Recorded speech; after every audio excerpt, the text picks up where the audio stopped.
Hello students, now it is the time today to discuss equivalence relation related to our BSc B.Ed semester 6 unit 4 Boolean function. Here I am explaining you one question. If R and S be equivalence relations, suppose R and S be equivalence relations in the set X, then prove that R intersection S is an equivalence relation in X.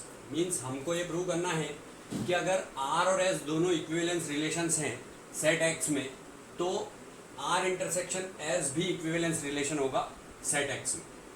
तो इसके लिए solution में हम जैसा कि जानते हैं कि अगर R इंटरसेक्शन S को इक्विवेलेंस रिलेशन शो करना है तो हमको ये वेरीफाई करना पड़ेगा कौन सी प्रॉपर्टीज, रिफ्लेक्सिविटी, सिमेट्री और transitivity.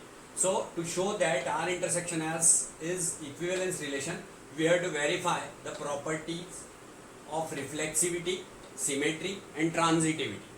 So first of all we are discussing reflexivity. In reflexivity, since R and S both are reflexive in X, thus for each A is element of X, अगर R और S दोनों ही reflexive हैं X में, क्यों? क्योंकि R और S के बारे में तो बोला है उसने कि इक्विवेलेंस रिलेशन है, तो वो रिफ्लेक्सिव भी है, सिमेट्रिक भी है और ट्रांजिटिव भी है R और S particularly.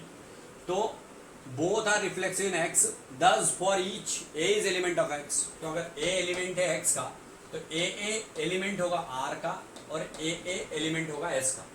AA is element of R and AA is element of S. So for and what is required here? Intersection. So hence for each A is element of X, AA is element of R intersection S. तो जैसा कि आप reflexive के बारे में जानते हैं कि उसमें हम यही बताते हैं कि A should be reflexive to A only, R should be reflexive to R only. Means AA we have to take the same elements here in case of reflexive. So AA is element of R intersection S is proved. Therefore R intersection S is reflexive. तो इससे R intersection S जो है वो reflexive prove हो गया. अब symmetry में हम क्या प्रूव करते हैं कि अगर A भी एलिमेंट है किसी सेट का, तो BA भी एलिमेंट होगा उस सेट का. वो होता है सिमेट्री. तो सिमेट्री, और इसमें अपन क्या प्रूव करते थे कि अगर A एलिमेंट है, AA एलिमेंट है R का, तो मतलब A is related to A, then A is again related to A. Same element we have to take. That's why it is known as reflexivity, because reflection हम किसका देखते हैं? अगर हम मिरर देखते हैं तो उसके सामने खड़े होते हैं तो हमको अपनी ही इमेज दिखाई देती है उसमें. That's why this property is known as reflexivity. Now in symmetry, since R and S both are symmetric, R और S दोनों ही symmetric हैं X में, because both are equivalence in X, क्योंकि दोनों ही equivalence हैं X में, thus for any two elements, तो फिर कोई दो elements A, B is element of X के लिए AB is element of R, it implies that BA is element of R. इसी को सिमेट्री बोलते हैं कि अगर AB एलिमेंट है R का तो BA एलिमेंट होगा R का, और अगर AB एलिमेंट है S का तो it implies that BA is also element of S. AB is element of R, it implies that BA is element of R, and AB is element of S, it implies that BA is also element of S. Hence for any AB element of X, अगर AB element है X का तो AB is element of R intersection S, ये हमने लिया.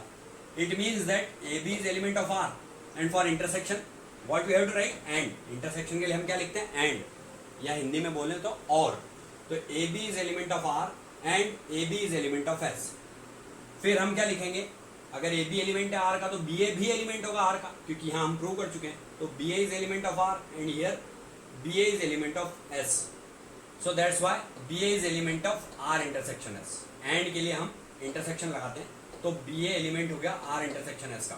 तो अगर AB element है R intersection S का तो BA एलिमेंट है R intersection S का, ये इम्प्लाई करता है. तो it means that therefore R intersection S is symmetric. तो ये R intersection S सिमेट्रिक भी प्रूव हो जाता है. अब लास्ट प्रॉपर्टी बची इसकी, ट्रांजिटिविटी, इक्विवेलेंस प्रूव करने के लिए. तो ट्रांजिटिविटी में क्या होता है कि अगर AB एलिमेंट है किसी सेट का और BC एलिमेंट है किसी सेट का, तो AC भी एलिमेंट होगा उस सेट का. That is known as transitivity. तो since R and S both are transitive in X, R और एस दोनों ही ट्रांजिटिव हैं एक्स में, because both are equivalence in X, क्योंकि दोनों इक्विवेलेंस है एक्स में, इक्विवेलेंस रिलेशन है एक्स में। दस फॉर एनी 3 एलिमेंट्स, तो यहाँ हमको 3 एलिमेंट्स लेना पड़ेंगे, क्योंकि ट्रांजिटिविटी में 3 एलिमेंट्स की जरूरत होती है।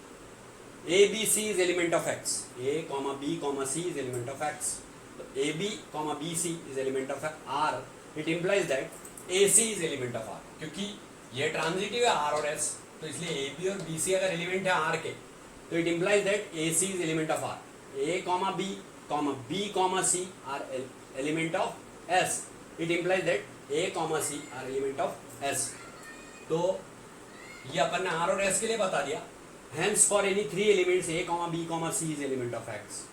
अगर हम फिर वापस से A comma B comma C are element of X लेते हैं, तो A comma B comma C are element of R intersection S, ये आर इंटरसेक्शन एस के एलिमेंट है। तो इंटरसेक्शन के लिए हम एंड यूज करते हैं, तो पहले A comma, it implies that A comma B comma C are element of R and a comma b in one bracket comma b comma c in another bracket are element of S. It implies that a comma c is element of R, क्योंकि ये हम prove कर चुके हैं यहाँ पर। तो a comma c is element of R and a comma c is element of S. तो यहाँ पर a comma c, it implies that a comma c element of R intersection S. इससे प्रूव हो जाता है that therefore R intersection S is transitive। यहाँ R intersection S transitive prove हो गया। Hence R intersection S is an equivalence relation। तो इससे R intersection S equivalence relation prove हो गया X में, क्योंकि ये रिफ्लेक्सिव भी है, सिमेट्रिक भी है, ट्रांजिटिव भी है। तो वो रिलेशन जो रिफ्लेक्सिव होता है, सिमेट्रिक होता है और ट्रांजिटिव होता है, उसको हम इक्विवेलेंस रिलेशन बोलते हैं। तो इसलिए R intersection S equivalence relation यहाँ पर प्रूव हो जाता है। It is very very important question by the examination point of view, and you will have to prepare it in a well manner. Now this particular video is over.